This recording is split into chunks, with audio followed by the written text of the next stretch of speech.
अस्सलाम वालेकुम, welcome to news आई। मैं हूं अब्सा कोमल।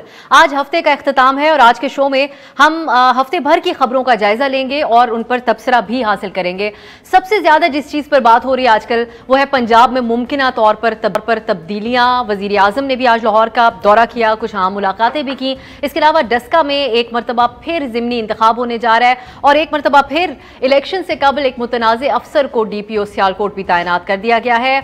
एक तरफ PDM की तकसीम और दूसरी जानिब जहांगीर तरीन के तनाजुर में पंजाब में मुमकिना तौर पर बदलती हुई सूरत हाल और फिर शुगर स्कैम की जो तहकीकात हैं उसका दायरा कार वसी हो जाना, ये सारी जो अहम मामलात हैं इनको आज हम गुफ्तगू में शामिल करेंगे।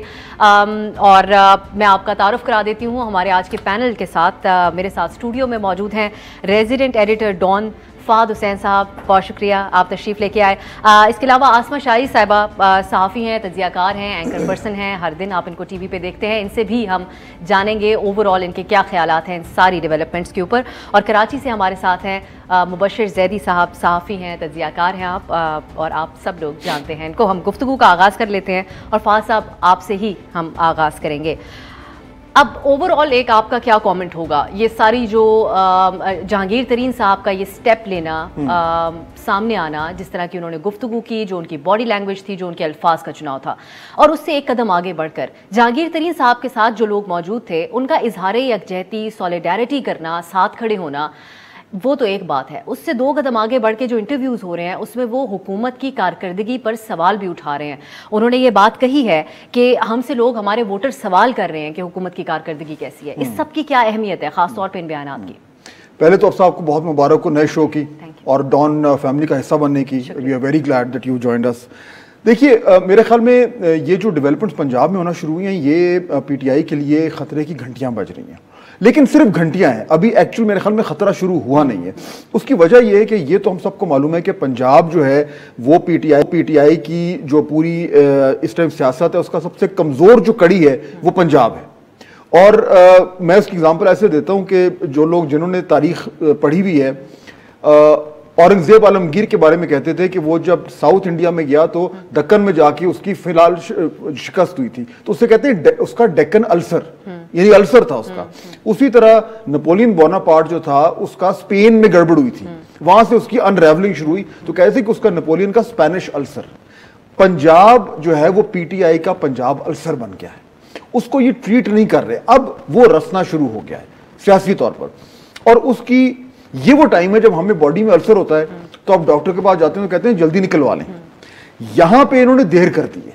और ये जो जहांगीर तरीन साहब का जो मामला हुआ है, ये इससे देखिए कल परसों क्या हुआ है। जहांगीर तरीन साहब ने जानकर, घाघ सियासतदान तो है वो और PTI को उसने उनसे बेहतर कौन जानता है, उन्होंने हल्का सा शो ऑफ फोर्स दिखाया है, क्योंकि उन्हें पता है कि पंजाब में जो 10-12 मेंबर्स की गेम है, 10 इधर हुए तो गवर्नमेंट गई। मेरा नहीं ख्याल कि इस टाइम उन्होंने को सोचा हुआ है कि मैं क्या करूंगा, लेकिन ये एक वार्निंग शॉट है, एक हवाई फायर है उनकी तरफ से कि यार ये हो सकता है। अब उनका वो उन्होंने पॉलिटिकली अपनी जो मुलाकातें शुरू कर दी हैं, कुछ इशाइये भी दे रहे हैं, उसमें वो अब अपने नंबर्स, अपनी स्ट्रेंथ दिखा रहे हैं कि पंजाब में क्या हो सकता है। अब आगे वो क्या करते वो अलग बात है, लेकिन वो इस वक्त थोड़ा सा जिसे कहते हैं ना अंग्रेजी में कि मसल फ्लेक्सिंग कर रहे हैं। तो ये आसमा साहबा की तरफ यही बात लेके जाते हैं। आसमा, सिर्फ स्ट्रेंथ दिखाना एक तरफ, क्या ये बात आप समझती हैं उससे दो कदम आगे बढ़ चुकी है? जब वही अरकान जो उनके साथ मौजूद थे वो हुकूमत के ऊपर जब सवाल उठा रहे हैं तो मामला थोड़ा डिफरेंट हो जाता है। एक इसको आप कैसे देखती हैं? फिर एक और खास तौर पे हम आपका कमेंट चाहेंगे।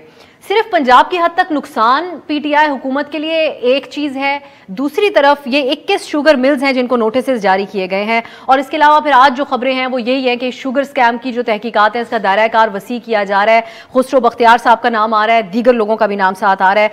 तो आप समझती हैं कि सारी सूरत हाल में जहांगीर तरीन साहब ये जो शिकवा कर रहे हैं कि मुझसे कोई इंतकामी कार्रवाई की जा रही है, सियासी तौर पर ये कितना रेलिवेंट रह जाता है? और अलीम खान साहब ने भी कहा है कि अगर एहतसाब की बात करें तो शुरू तो मुझसे किया गया था, मैंने तो कोई शिकवा नहीं किया। हुकूमत ओवरऑल इस चीज पे गेन तो नहीं कर सकती कि आपकी नजर में कि हमने एहतसाब की बात की थी और हम बिला तफरीक एहतसाब कर रहे हैं, हमारे अपने खास लोगों के साथ भी हमने एहतसाब कर रहे हैं। अब्सा, बहुत बहुत शुक्रिया और बहुत मुबारक हो आपको एक जबरदस्त प्रोग्राम शुरू करने का। मैं बिल्कुल ये जो आपने बात कही ना कि इसके ऊपर इस वक्त तहरीके इंसाफ के पास सच जो है वो मौजूद है, खास करके जहांगीर तरीन के जो उन्होंने केसेस खोले हैं वो 2014 और 15 के हैं, और ये वो वक्त है यानी पहले के बने हुए केसेस थे जो कि उन्होंने अब ओपन किए हैं। ये कोई रीसेंट कमीशन रिपोर्ट नहीं थी, बल्कि जो पिछली कमीशन रिपोर्ट ही बुनियाद बनाया है। तो अगर तो उस वक्त खान साहब को मालूम था कि जहांगीर तरीन साहब के ऊपर ये केसेस है, बल्कि इसको भी अगर आप रिलेट करें तो 2007 का जो शुगर स्कैंडल था उसके ज़माने का ये सारा मामला था। तो मेरा ख्याल है कि वो तो बिल्कुल इस पोजीशन पे उस तरह से नहीं है। लेकिन जो आपने कहा कि वफाक और पंजाब, इसको अगर आप जोड़ें पाकिस्तान पीपल्स पार्टी की उस मूव के साथ जो कि उन्होंने पिछले कुछ अरसे में की, जिसमें कि वो मुस्तकिल ये बात करते रहे कि आपको इन हाउस चेंज के लिए जाना चाहिए, और आपने देखा कि उन्होंने सेनेट का कैंडिडेट ऐसा चुना जिनका नाम यूसुफ गिलानी था, कि वो स्ट्रेंथ लेके आए।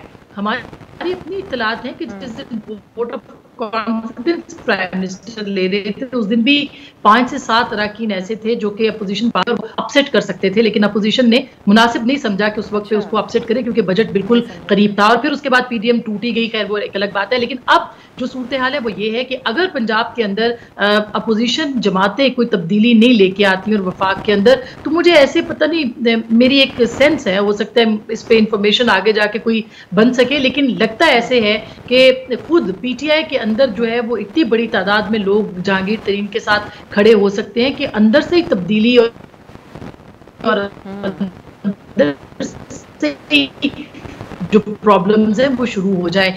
तो ये इसके ऊपर आके प्रोग्राम्स देखे हैं, और प्रोग्राम्स में आके जिस तरह से लोग बोले हैं, ऐसा लगता है, और बहुत सारे लोगों ने कहा भी है कि पूरी हिमायत हासिल है ऐसे लोगों को, और उस पूरी हिमायत के साथ आके तो वो टेलीविजन के ऊपर अपने नजरियात का प्रचार कर रहे हैं, जबकि वो मुशीर भी हैं, इस वक्त वो वजीर भी हैं, वो बहुत पावरफुल हल्के के लोग हैं। तो ये एक बहुत बड़ा अपसेट हो सकता है जहांगीर तरीन साहब की सूरत में हुकूमत के लिए भी। और आप इसको ये भी देखें कि पंजाब के अंदर जो कल राना सनाउल्लाह साहब ने स्टेटमेंट दिया है कि अगर ये समझते हैं कि कुछ लोग आगे आ सकते हैं तो फिर अपोजिशन भी साथ खड़ी हो सकती है। तो बहुत तब्दीली तेजी से शायद ना आए, लेकिन बजट के बाद हम ये तवक्को कर सकते हैं कि तब्दीली हो सकती है वहां पे। अच्छा, और इसकी तफसील पे ऑपोजिशन क्या कुछ कर सकती है, इसकी तफसील पे हम आगे जाके आएंगे। मुबशिर जैदी साहब की तरफ जाते हैं। मुबशिर जैदी साहब, अब आसमा भी बात कर रही हैं, संजीदा नौयत का सियासी अपसेट हो सकता है और तबसरे यही किए जा रहे हैं, अंदाजे यही लगाए जा रहे हैं हुकूमत के लिए पंजाब में। आपके ख्याल में अगर हुकूमत हमें जो अभी तक नजर आ रहा है वो इस हद तक एक्नॉलेज नहीं कर रही है इस बात को कि सियासी तौर पे हमें क्या नुकसान हो सकता है जहांगीर तरीन साहब के हवाले से, तो इसको बलाए ताक रखकर अगर हुकूमत आगे बढ़ती है तो उनके लिए कैसा साबित हो सकता है, इसके कैसे नताइज निकल सकते हैं पंजाब में हुकूमत के लिए? देखिए, आसमा ने भी यही कहा और मेरा भी यही ख्याल है कि फौरी तौर पर हम कोई तब्दीली एक्सपेक्ट ना करें, क्योंकि वजह यह है कि देखिए जो साउथ पंजाब की जो पॉलिटिक्स है वो बहरहाल इस्टेब्लिशमेंट के बहुत ज़ेरे असर है, और फ़िलहाल हमें नहीं लगता कि इस्टेब्लिशमेंट जो है वो इमरान खान साहब से उस हद तक नाराज़ है कि वो किसी तब्दीली को ऑर्केस्ट्रेट करें या किसी तब्दीली की हिमायत करें। तो ये चीज़ बड़ी देखने वाली है। ख़ुद जहांगीर तरीन साहब मेरे ख्याल में फ़िलहाल जो उन्होंने कहा है वो है कि वो प्रेशर डालना चाह रहे हैं कि उनके ख़िलाफ़ केसेस में थोड़ा सा जो है नरमी दिखाई जाए, जो शायद इमरान खान साहब ना दिखाए जाएं, क्योंकि वो ख़ुद यरगमाल बने हुए हैं अपने उस बयानिए के कि वो किसी को नहीं छोड़ेंगे, चाहे वो जो भी हो, जिसने भी करप्शन की हो। तो इमरान खान साहब इस चीज़ से पीछे नहीं हटेंगे। जहांगीर तरीन साहब का क्या अगला पॉइंट जो पॉलिटिकल उनकी मूव होगी वो भी फौरी तौर पर नज़र नहीं आ रही। हाँ, ये इस तरह के लोगों को साथ लेके जाना या उनके साथ बैठकर मीटिंग्स करना, ये एक तरीका है दबाव डालने का वफाकी हुकूमत पर, ख़ुसूसन इमरान खान साहब पर, कि देखिए मैंने क्योंकि आपके लिए इन लोगों को जमा किया था, अब ये लोग मेरे पास हैं और मैं अगर चाहूँ तो चीज़ों को आपके लिए तहोबाला भी कर सकता हूँ, पंजाब हुकूमत गिरा सकता हूँ और वफाकी हुकूमत भी शायद गिरा सकता हूँ। मगर आप ये देखिए कि जो जहांगीर तरीन साहब ने किया वो under the umbrella of establishment हुआ, उसमें इस्टेब्लिशमेंट पूरी तरह इन्वॉल्व थी। इस केस में मेरा नहीं ख्याल कि अभी तक इस्टेब्लिशमेंट जो है जहांगीर तरीन साहब के उस तरह साथ देगी, उनकी किसी भी पॉलिटिकल मूव का कि चाहे वो पंजाब असेंबली गिराएं या वो पंजाब हुकूमत गिराएं या वो वफाकी हुकूमत को गिराने की कोशिश करें, तो जहांगीर तरीन साहब को ये सोचना होगा कि वो अगर जल्दबाजी करते हैं तो वो खुद गिर पड़ेंगे, उससे हुकूमत को नुकसान नहीं पहुंचेगा। हाँ, लॉन्गर रन में मैं समझता हूं कि अगर गोइंग फॉरवर्ड सेटअप चेंज की बात आती है बजट के बाद या मे बी नेक्स्ट ईयर, तो शायद कुछ ऐसा सबब बने कि जहांगीर तरीन साहब की ज़रूरत पड़े इस तरह की मूव करने के, लेकिन वो उस वक्त तक नहीं पड़ेगी जब तक इस्टेब्लिशमेंट ये बात डिसाइड नहीं कर लेती कि उन्हें ये हुकूमतें गिराने, और ये फौरी तौर पे नहीं होने जा रहा आप लोगों के अंदाजे के मुताबिक। ठीक, जी जी, फाज साहब से भी फिर तो एक सवाल आपसे फिर ब्रेक की तरफ जाएंगे। फाज साहब, इस पे आप कमेंट कर दें कि ओवरऑल हुकूमत के तरफ से पसे पर्दा इसके जो भी हकायक थे पीछे छुपे, लेकिन हुकूमत ने ये कार्ड कैसा प्ले किया है, जो इन्होंने कहा है कि हम अक्रॉस द बोर्ड एहतसाब कर रहे हैं, केसेस जहांगीर साहब के ऊपर भी बने, दूसरों की भी खबरें आ रही हैं इससे ज़्यादा भी, कहीं ना कहीं हुकूमत आप समझते हैं एक ओवरऑल अगर देखा जाए तो इस चीज़ का फ़ायदा उठा सकती है? क्योंकि इन्होंने बहुत दफ़ा ये बात कही थी, खासतौर पर इमरान खान साहब ने, कि जब हम कार्रवाई करेंगे तो हम अपनों को भी नहीं छोड़ेंगे। देखिए, ये बयानिया तो बड़ा पावरफुल है और यही वो बयानिया है जिसकी बुनियाद पर पीटीआई जो है वो पावर में आई है, क्योंकि लोगों ने वाकई में कहा कि पाकिस्तान में अब वो वक्त आ गया है कि अक्रॉस द बोर्ड अकाउंटेबिलिटी होनी चाहिए। लेकिन देखा हमने ये है अफसा कि पिछले 2-2.5 साल में अक्रॉस द बोर्ड नहीं हुई है। उसी तरीके से एहतसाब हुआ है जैसे कि माजी में होता रहा है कि जो तो हुकूमत के साथ हैं उन पे जरा कानून का हाथ थोड़ा हल्का होता है, जो उनके मुखालिफिन हैं उन पे ज्यादा होता है। तो वो जो एक लेजिटिमेसी थी एहतसाब के प्रोसेस की, वो उस तरीके से नहीं हो पाई। अब अगर वो करना चाह रहे हैं 2.5 साल के बाद, तो आमतौर पे तासुर ये होगा कि जनाब आप पहले करके दिखाएं, फिर हम आपका यकीन करेंगे। पहले इमरान खान साहब और उनकी बात पे सब यकीन कर रहे थे। अब देखिए, शुगर वाले मामले पे भी कुछ लोगों पे हाथ पड़ा है। बहुत सारे ऐसे लोग हैं जो पाकिस्तान तहरीक इंसाफ की काबीना का हिस्सा है या उनकी पार्टी का हिस्सा है, जो उन पे हाथ नहीं पड़ा। अब कल को अगर वाकई वो तमाम लोग जो है कटहरे में आ जाते हैं, तो फिर तो मैं और आप कह सकते हैं कि बात वाकई दुरुस्त है। लेकिन जब तक ऐसा नहीं होगा, तब तक इखलाकियात को और हार्ड पॉलिटिक्स को सामने अगर रखा जाए तो हमेशा हार्ड पॉलिटिक्स जीतती है, क्योंकि इखलाकियात में कभी हमारी सियासत में उतनी स्ट्रेंथ नहीं आई कि वो उसका मुकाबला कर सके। अब अगर आ जाए तो एक नई बात है। ये आप खदशा एक जाहिर कर रहे हैं, हम ये कह सकते हैं इसको, कि अगर मुकम्मल तौर पे बिल्कुल क्लैरिटी के साथ ये सारी कार्रवाइयां नहीं होती तो ये ना हो मजीद सवालात उठ जाएं और हार्ड पॉलिटिक्स जिसका जिक्र किया फाज साहब ने, उसके हवाले से भी नुकसान ना उठा ले पीटीआई। हम गुफ्तगू को आगे बढ़ाएंगे एक ब्रेक के बाद।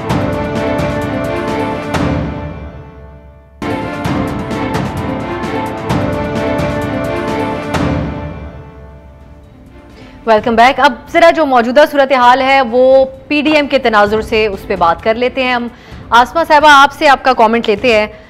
पीडीएम की ओवरऑल सूरत हाल जो सिचुएशन है उसको आप कैसे अब एनालाइज करेंगी? दूसरी बात ये कि कल हमसे ही बात करते हुए कमर जमान कायरा साहब ने बातों में जिक्र किया था कि अगर हमजा शहबाज को मरकजी किरदार दिया जाए तो पीपल्स पार्टी तहरीक अदम एतमाद पंजाब में उसमें साथ दे सकती है नून लीग का। आप समझती हैं कि आप एक इस पे भी कमेंट करें कि पीपल्स पार्टी वो शराइत क्यों रखती है जो नून लीग को काबिल कबूल नहीं, और फिर नून लीग को ये शर्त काबिल कबूल क्यों नहीं, क्यों इतना सारे मामले के ऊपर इसरार और डेडलॉक रहा थ्रू आउट द टाइम? ये बड़ा दिलचस्प सवाल है जो आपने पूछा कि पीपल्स पार्टी ऐसी शर्त क्यों रखती है जो कि नून को कबूल नहीं, और नून को हमजा शहबाज क्यों कबूल नहीं। ये एक बड़ा अहम सवाल है। असल में सबसे बड़ा जो अहम चैलेंज है वो है अगला आने वाला बजट, वो पंजाब का हो या वफाक का हो। कोई भी पार्टी इस वक्त जो है बजट से पहले कोई भी मूव करने के लिए तैयार नहीं है, क्योंकि ये पूरा का पूरा खसारे का बजट है। और आपने देखा होगा कि IMF ने अभी जो जिस तरह से एक नई शराइत अभी जारी कर दी हैं वो बहुत ही ख़तरनाक है, और उससे महंगाई में और ज़्यादा इजाफा होगा, और ज़्यादा अनरेस्ट होगा, लोग और ज़्यादा हुकूमत के मुखालिफ होंगे, और कोई भी ऐसी पोजीशन में नज़र नहीं आता कि फिल फॉर जो है वो इकॉनमी को बेहतर करने के लिए या बजट को पेश करने के लिए तैयार हो। तो ये 2 महीने 2.5 महीने तो ये सारा सिलसिला चलता रहेगा। दूसरी तरफ हमजा शहबाज की इसलिए वो रख रहे हैं क्योंकि Hamza Shahbaz leader of the है जो पीपल्स पार्टी कहती है, और ये वो मामला है जो कि बड़ा ज़्यादा जिसपे मियां नवाज शरीफ एक पोजीशन ले चुके हैं शायद कि हमें पंजाब में कोई तब्दीली नहीं करनी, जिसपे मरियम साहिबा ने ये कहा था कि हम तो बड़ी दौड़ के जो है वो खिलाड़ी हैं, छोटी दौड़ के लिए नहीं है, यानी अगले 2 साल के लिए नहीं होंगे। लेकिन जो हमारी इत्तलात हैं वो ये हैं कि शहबाज शरीफ साहब ने जो हमजा शहबाज को इंस्ट्रक्शंस दी हैं वो यही दी हैं कि आप थोड़े मुफाहमत के साथ चलें, और उन्होंने रूल आउट नहीं किया इन हाउस तब्दीली को किसी तौर पे भी, लेकिन वो सिर्फ देख रहे हैं कि कोई ऐसी मूव ना हो जाए जिससे कि नुकसान हो जाए। तो एक तरह से PMLN के अंदर इस मामले के ऊपर डिवाइड ज़रूर मौजूद है। कुछ लोग कहते हैं कि फौरी तब्दीली पंजाब में अगर होगी, जैसे पीपल्स पार्टी भी कहती है, तो वफाक में खुद ब खुद हुकूमत रुखसत हो जाएगी, जो कि एक हकीकत भी है। और PMLN के अंदर अब कंसेंसस इसके ऊपर बनना जो है वो एक बहुत बड़ा अहम निशान है, सवालिया निशान है। यही वजह है कि जब वो ये कहते हैं कि मरियम बीबी शायद नाराजगी की एक बड़ी वजह ये भी हो कि हमजा साहब का नाम जो है वो लिया जा रहा है, या पाकिस्तान पीपल्स पार्टी ने उनके साथ मुलाकातें की हैं, कुछ इस किस्म की इत्तलात भी PMLN के अंदर जो है वो मौजूद है। तो एक रिफ्ट, नजरियाती रिफ्ट भी और एक डिवीजन खुद PMLN के अंदर इस मामले के ऊपर मौजूद है कि फौरी तब्दीली के लिए भले वो वफाक हो या वो पंजाब हो, PMLN जो है वो तैयार है या नहीं है। और आने वाले दिनों में इस पे बड़ी डेवलपमेंट्स भी होंगी, और इस पे बड़ी, क्योंकि 13 तारीख को शायद शहबाज साहब की अभी बेल है, उनके आने के बाद जो नैरेटिव है वो क्या होगा, क्योंकि कल उन्होंने पार्लिमानी कमेटी को, खास करके जो वफ्द गया उसको भी उन्होंने हिदायत की हैं कि आप पार्लियामेंट के अंदर जो है वो एक्टिवली अपना काम शुरू करें। और अभी जो गए हैं, कल जो असद कैसर साहब का दौरा था उसके लिए भी खत लिखा गया था, जिसपे शहबाज शरीफ साहब ने हामी भर के राना तनवीर साहब को भेजा था। तो एक तरह से एक तकसीम मौजूद है PMLN के अंदर कि आपने आगे कैसे बढ़ना है। मुबशिर साहब, आपके ख्याल में ये उसूली तौर पे नून लीग का फैसला अभी तब्दीली की तरफ ना जाने का, या फिर जब बात मशरूत कर दी जाती है हमजा शहबाज साहब से तो ये उसकी वजह से इख्तलाफ सामने आता है? आपका क्या ख्याल है? जी देखिए, मेरा नहीं ख्याल कि इस वक्त नून लीग के हक़ में है कि वो पंजाब हुकूमत गिराएं। वजह यह है कि बुज़दार साहब की हुकूमत इट्सेल्फ इतनी बुरी परफॉर्म कर रही है कि गोइंग फॉरवर्ड जो है, जो भी हुकूमत आएगी, और यकीनन जो आसार हैं वो यही हैं कि कम से कम पंजाब में अगले इंतखाबात में नून लीग की ही हुकूमत होगी। कोई और चैलेंज ऐसा नज़र नहीं आ रहा फ़िल वक्त, कम से कम कि जो कह सकें कि कोई और किसी और पार्टी का यहाँ चांस है। तो मेरे ख्याल में नून लीग ये चाह रही है कि किसी तरीके से मज़ीद इस हुकूमत को चलने दें, क्योंकि ये चल नहीं पा रही है तो मज़ीद डिस्क्रेडिट होगी और उन्हें सपोर्ट मिलेगी। दूसरी बात हमज़ा की जहाँ तक है, हमज़ा बाहर आए हैं, उनका पहला चैलेंज है कल डस्का का इलेक्शन।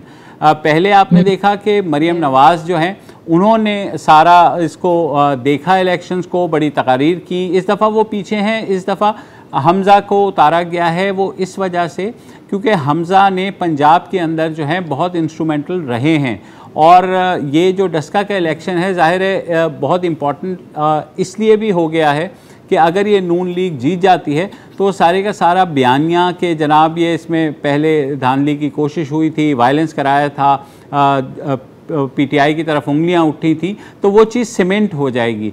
जहाँ तक मरियम और हमज़ा के अपने एक दूसरे के साथ ताल्लुकात की बात है, मेरा ख्याल में देखिए दोनों का मवाजना इसलिए नहीं बनता कि हमज़ा को प्रोग्राम किया गया है पंजाब की हद तक, और मरियम को नवाज शरीफ साहब प्रोग्राम कर रहे हैं विफाक के लिए, तो दोनों का कॉन्ट्रडिक्शन उस तरह से आता नहीं है। अच्छा।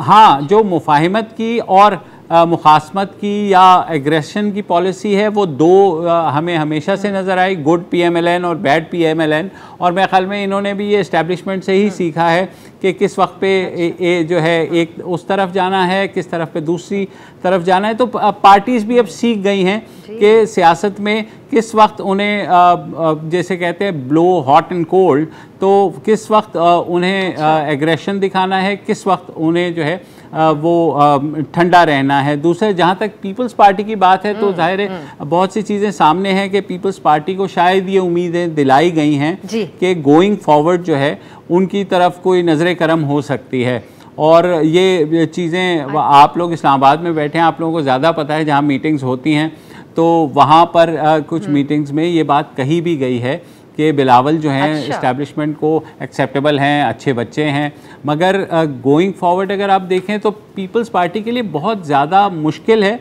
नेशनल सीन पे दोबारा आना, क्योंकि वो सिंध तक महदूद हो गए हैं और उन्होंने शायद मेंटली तौर पर इस चीज़ को एक्सेप्ट भी कर लिया है कि वो सिंध तक ही महदूद रहें, सिंध को बचा लें।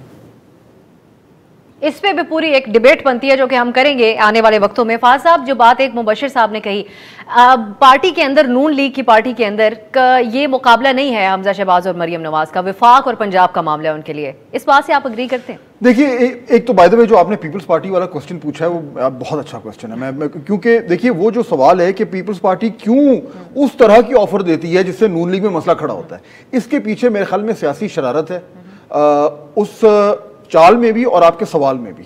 और ये जरूरी था कि आप ये सियासी शरारत करें, क्योंकि इससे जो सियासत इस टाइम पीएमएलएन और पीपल्स पार्टी के दरमियान हो रही है, आपने उसकी नब्ज पकड़ी है। इशू ये है कि जब पीपल्स पार्टी हमजा साहब को के हवाले से कोई ऐसी बात करती है तो जो दूसरा कैंप है उसमें प्रॉब्लम खड़ा होता है। ये हकीकत है कि पीएमएलएन में दो स्कूल्स ऑफ थॉट हैं। अब ये जरूरी नहीं है कि वो दोनों स्कूल्स ऑफ थॉट कॉन्स्टेंटली एक दूसरे से लड़ रहे हों, लेकिन उनके नजरियात मुख्तलिफ हैं, वो आपस में नहीं मिल रहे। चुनाचे जो फर्क है मरियम साहिबा में या हमजा साहब में, वो यहाँ तक तो मैं मुबश्शिर साहब से अग्री करता हूँ कि पंजाब और वफाक का है, लेकिन उसके साथ साथ सोच का भी फर्क है, और वो सोच बिल्कुल वाजे है। इस वक्त हमजा साहब का या शहबाज साहब का नाम ज्यादा इसके आना शुरू हो गया है क्योंकि पीडीएम फेल हो गई।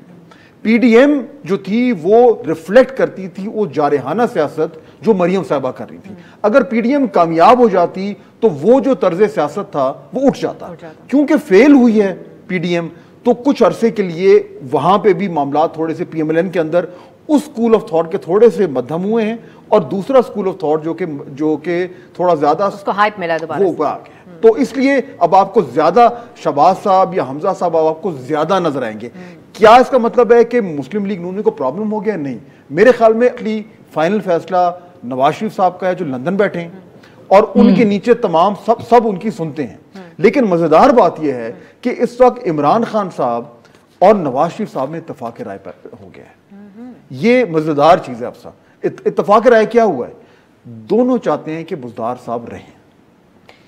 ये हमें नजर भी आ रहा है स्ट्रैटेजी से। बिल्कुल। चुनाचे इस इत्तेफाक, जब तक ये इत्तेफाक राय है उन दोनों में, तो मेरा ख्याल है मैं अग्री करूंगा आसमा से भी और मुबश्शिर से भी कि फौरी तौर पर नून लीग जो है वो पंजाब में हुकूमत उल्टाने की कोशिश नहीं करेगी, उनको धमकाती रहेगी, उनको डराती रहेगी। ठीक है, हम ब्रेक की तरफ जाएंगे और वापस आके आप लोगों से यही सवाल करेंगे कि इस फौरी तौर पे से मुराद क्या अगले इंतखाबात तक इंतजार किया जाएगा या बीच में कुछ और भी आप लोग एक्सपेक्ट कर रहे हैं? 10 का इलेक्शन है, उसके बारे में भी कुछ बात करेंगे एक ब्रेक के बाद।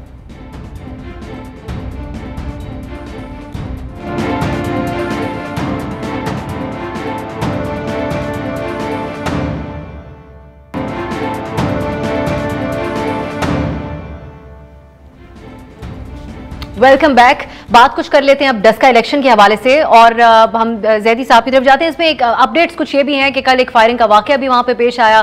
फिर एक और जो एक अहम खबर है वो ये है कि एक मुतनाज़ अफसर हैं जिनको 2 बार इससे पहले खुद हटाया गया और अब उनको सियालकोट में तैनात कर दिया गया है। इस इंतखाब से पहले सियालकोट और कसूर से इनको पहले हटाया जा चुका है इनकी पोजीशन से। जैदी साहब, अब अगर इस तरह के मामलात होंगे तो आप समझते हैं कि अब ये जो दोबारा जो इलेक्शन होने जा रहा है, शकूक व शुबहात का मामला, एतराज़ात का मामला बरकरार ही तो नहीं रहेगा कहीं?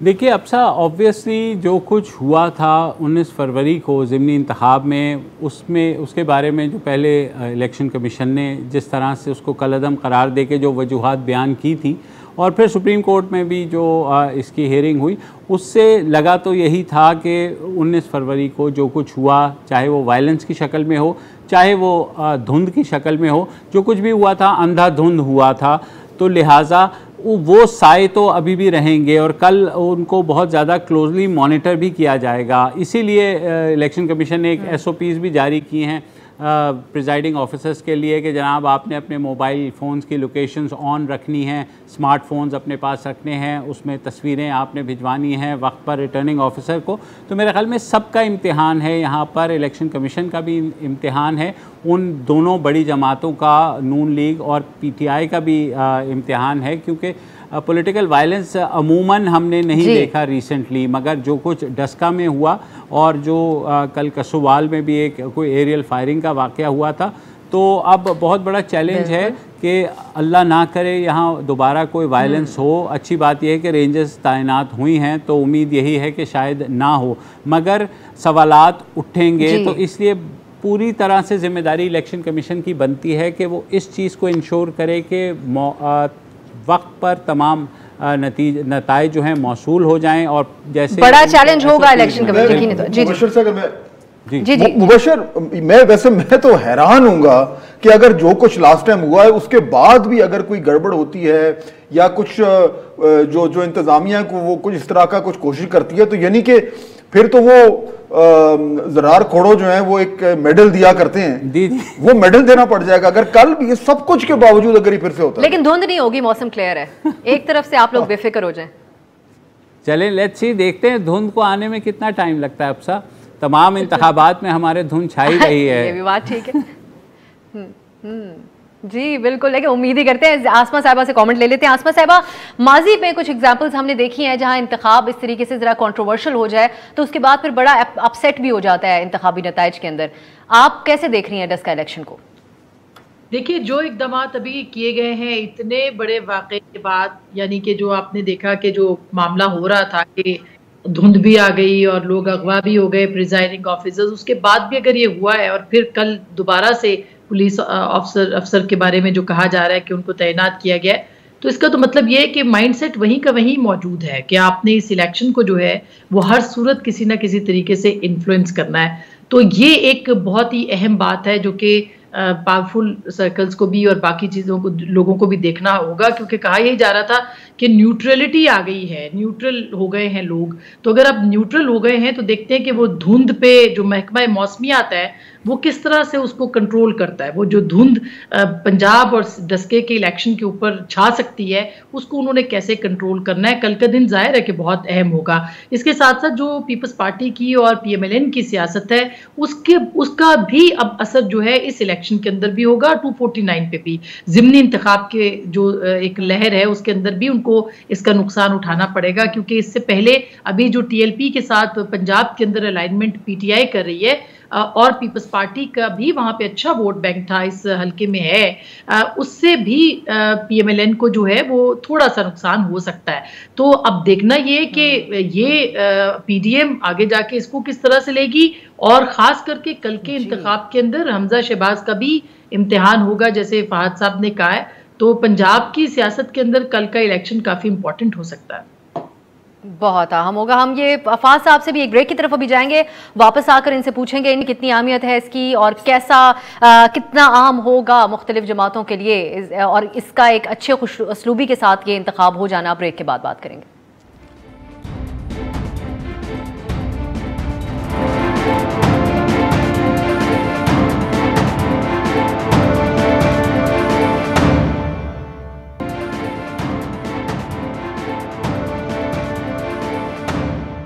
Welcome back. फहद साहब, ये अब क्योंकि एक तो आप डस्का इलेक्शन के ऊपर भी अपना कमेंट दे दें और फिर एक फाइनल कमेंट आप सबसे हम लोग लेंगे, इस पे भी आप बात कीजिएगा कि कंक्लूड आप कैसे करेंगे। अब ये जो जहांगीर तरीन साहब वाला चैप्टर हो गया उसके बाद भी हुकूमत के लिए क्या ऑपोजिशन किसी ना किसी हद तक एक खतरा साबित हो सकती है, या सिर्फ जो अपनी उनकी उलझने हैं हुकूमत की अगले जनरल इलेक्शन तक उसी का शिकार रहेगी हुकूमत? देखिए, अब सर जहां तक डस्का का ताल्लुक है, मेरे ख्याल में अगर PTI कल ये सीट जीत जाती है तो ये बहुत बड़ी खबर होगी।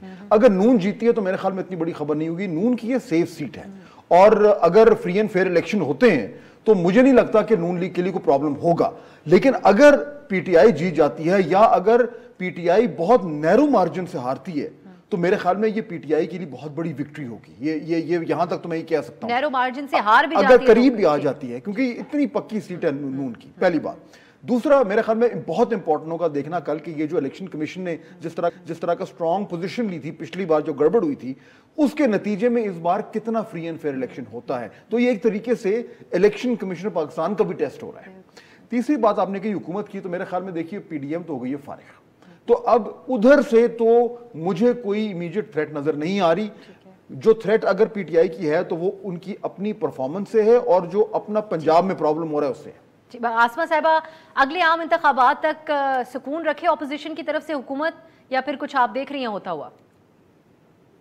मेरा ख्याल है कि सुकून तो रखेंगे अपोजिशन से, जैसे भी फहद साहब ने कहा कि कोई खतरा नहीं है हुकूमत को, लेकिन हुकूमत को हुकूमत से खतरा है। जिस तरह से अभी सूरत हाल है और जिस तरह से कर्जे इतने बढ़ चुके हैं और मुआशी सूरत हाल है, 1.5 तो IMF कह रहा है आपका की ग्रोथ होगी, बेरोजगारी और बढ़ेगी, महंगाई और बढ़ेगी, तो एक अनरेस्ट होगा जो कि जाहिर है कि मुल्क के लिए ठीक नहीं है। और इसीलिए सियासी जमातें जो है, कुछ सियासी जमातें ये चाहती हैं कि तब्दीली आए और आईनी तरीके से आए, पार्लिमानी तरीके से आए, ताकि चीज़ों को आगे बढ़ाया जाए। लेकिन कुछ जमातें समझती हैं कि उनको इलेक्शन की तरफ जाना है और साफ शफाफ इलेक्शन होगा और एक गवर्नमेंट आएगी जो कि सही गवर्नमेंट होगी, तो वो आगे मामलात को चला सकती है। लेकिन इस बीच में जो टाइम है, इस टाइम के अंदर पॉलिटिकल पार्टीज को जरूर सोचना है कि यहाँ पे क्या किया जाए कि जिससे कि हुकूमत आगे आने वाले वक्तों में जो भी संभाले वो चला पाए सही तरीके से, और जो एक डायरेक्शन है वो मिल जाए। तो मे बी आने वाले दिनों में जो चार्टर ऑफ इकोनॉमी की बात कर रहे थे या पार्लियामेंट के अंदर, क्योंकि ये तो सबको लग रहा है कि फौरी तब्दीली तो किसी को सूट नहीं करेगी, इसलिए कुछ अरसे के बाद की तब्दीली और बीच में जो इंतखाबी इस्लाहात और एक आजाद इलेक्शन की तरफ जाने का जो मामला है वो शायद पॉलिटिकल पार्टीज को मजबूर करे कि वो एक सफे पे आए। जैदी साहब फाइनल, जी एक फाइनल कॉमेंट जैदी साहब आप भी दे दें ताकि अगले हफ्ते हम होपफुली कोई और किसी और टॉपिक पे बात कर रहे हो। जी, मुझे ये लगता है कि ये नेक्स्ट जो 6 मंथ्स कम अज़ कम PTI गवर्नमेंट के लिए बहुत क्रूशल हैं। कुछ इंडिकेशंस हैं कि इकॉनमी के संभलने के कुछ आसार नज़र आ रहे हैं और 6 महीने बाद ये वाज़े हो जाएगा कि इकॉनमी किस हद तक संभली है। अगर तो इसी तरह की फ्लूइड सिचुएशन रहती है तो फिर हुकूमत के लिए ख़ासी प्रॉब्लम्स होंगी। मेरा ये ख्याल है हमें दिसंबर तक देखना होगा, क्लोजली मॉनिटर करना होगा, क्योंकि कुछ जो इशारे हैं वो मस्बत भी आ रहे हैं, चाहे वो रेवेन्यूज़ के हवाले से हों, चाहे अब आज ही कीमतों के हवाले से भी आई कि आटे की कीमत भी नीचे आई है, चीनी की कीमत भी थोड़ी नीचे आई है। तो मेरे ख्याल में अभी भी हमें कम से कम 6 महीने का मार्जिन ज़रूर रखना चाहिए ये देखने के लिए। अभी भी 6 महीने का मार्जिन होना चाहिए। बहुत बहुत शुक्रिया आप। सॉरी जैदी साहब, मेरे पास वक्त खत्म हो गया। नाज़रीन, अगले हफ्ते आपसे मुलाकात होगी। आप अपना वीकेंड एंजॉय कीजिए। खुदा हाफिज़।